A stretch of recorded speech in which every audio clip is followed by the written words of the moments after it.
the quality of your life depends on the quality of your filters. This is Hugo Tan, and this week we're going to go back to the basics of the three filters because there are so many questions in various forms that points back to the one same question.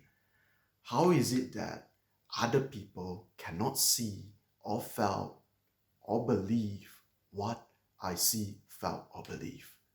How is it that when two persons are in the same situation, yet both have different experiences? And in this episode, I'm going to tell you why. You see, fellow students, if you still remember what we have studied, the three filters, all our experiences is dependent on how we process what is being fed to us by our senses. We either delete it, distort it, or generalize it. These are the three key filters that influences the experiences of each and every individual. Let's start with the first one, deletion. Do you know that sometimes in order for us to focus on the one thing, we actually block off everything else? Just imagine if you are in a crowded room and you are looking for your friend, right? You're trying to block off all the noises around you to only pick up on the sound of someone calling your name. And in the same mechanism where you block off the noise around you to focus on the one thing you are looking for, is the same trick that you use every day in your life to make sure that your situation and circumstances are manageable in size.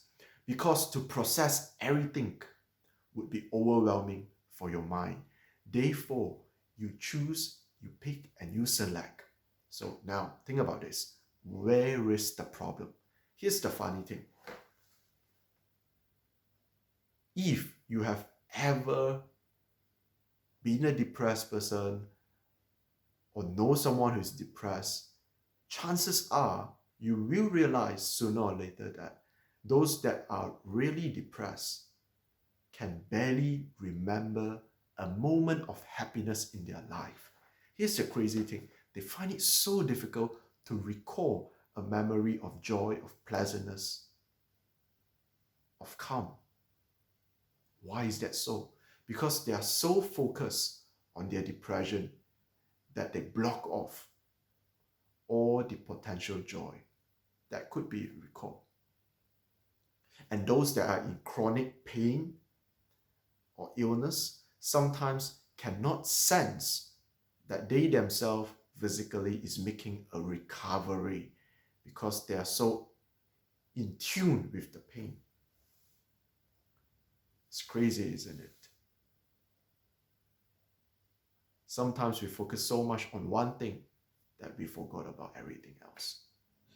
And there are some people around us, you can pick them up from social media. They are always complaining. They are always telling about how the world is such a hostile place, such a dangerous place, that people can't be trusted, so on and so forth.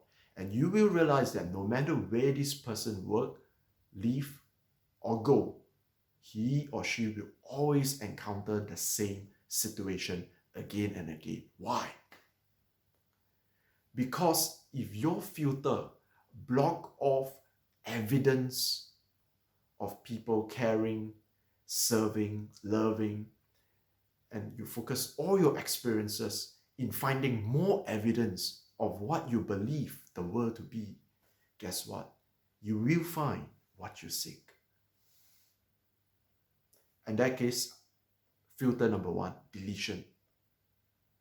It is as if you have seen a lot of movies and TV shows where someone suffers such a great trauma that in order to protect him or herself, he or she has sudden loss of memory or bits or details of what the event is happening. That is deletion. That is the self-defense mechanism. Number two, distortion. Here's the crazy thing, right? Nothing has meaning unless we assign to it. So imagine yourself, you are in a restaurant and there is this couple. The guy is saying something nice to the lady, right? However, the lady took it the wrong way. You know this phrase, right? She took it the wrong way and assumed that that guy is just saying it to make her happy. Guess what? What's the problem in that? Perhaps the guy has good intention to convey a compliment or to soothe her or to praise her for doing something good or having a good heyday. However, the lady, being skeptical, take the exact same words and put a different meaning onto it. Instead of taking it graciously and happily, she took it as if the person is being a pretender, the person is just trying to say whatever he can to sweet talk her.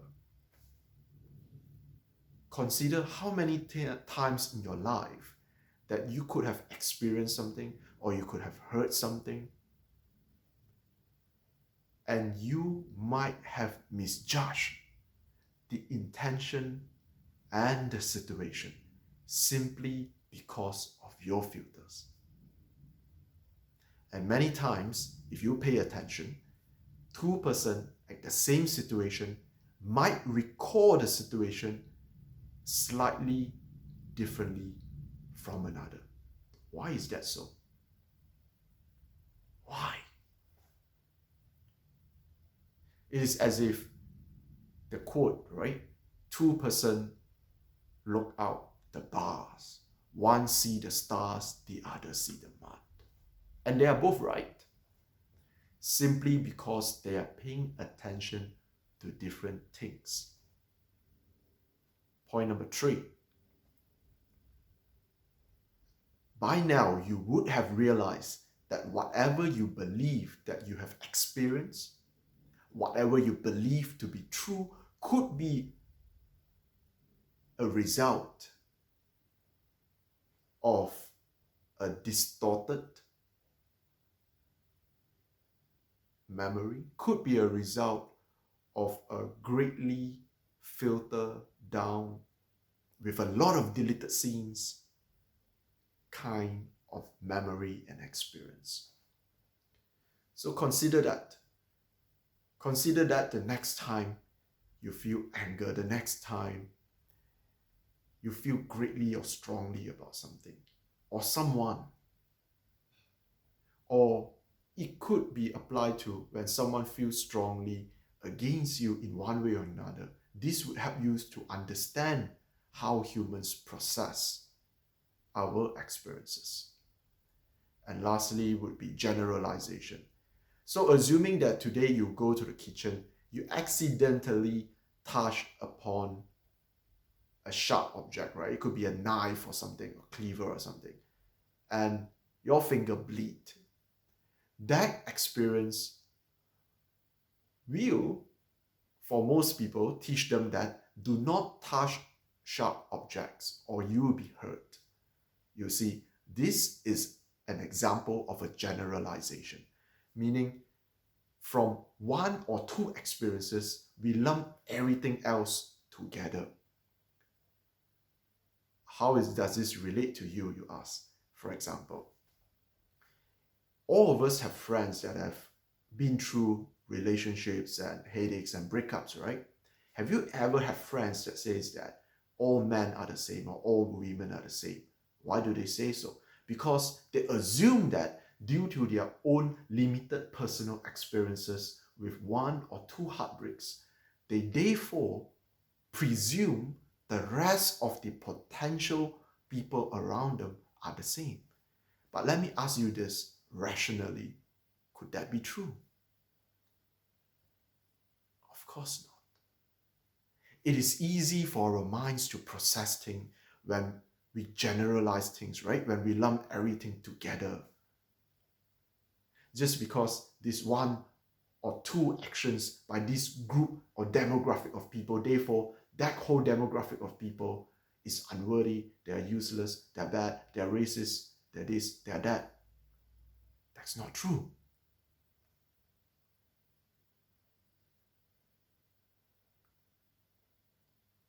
You have too small a sample size. And you're making presumptions. A bold one, in fact. So consider this the next time you are reflecting on your experiences, on your personal belief, and that of others. Consider this. The things you have deleted, the things you have distorted, the things that you have generalized, and vice versa for other people, right? So what does that leave us to? It leaves us to the understanding that the quality of our life depends on the quality of our filters. If you have the right filters in place that is relevant to where you are going, you will get there faster. So that's all for this week. So see you soon. This is Hugo Tan.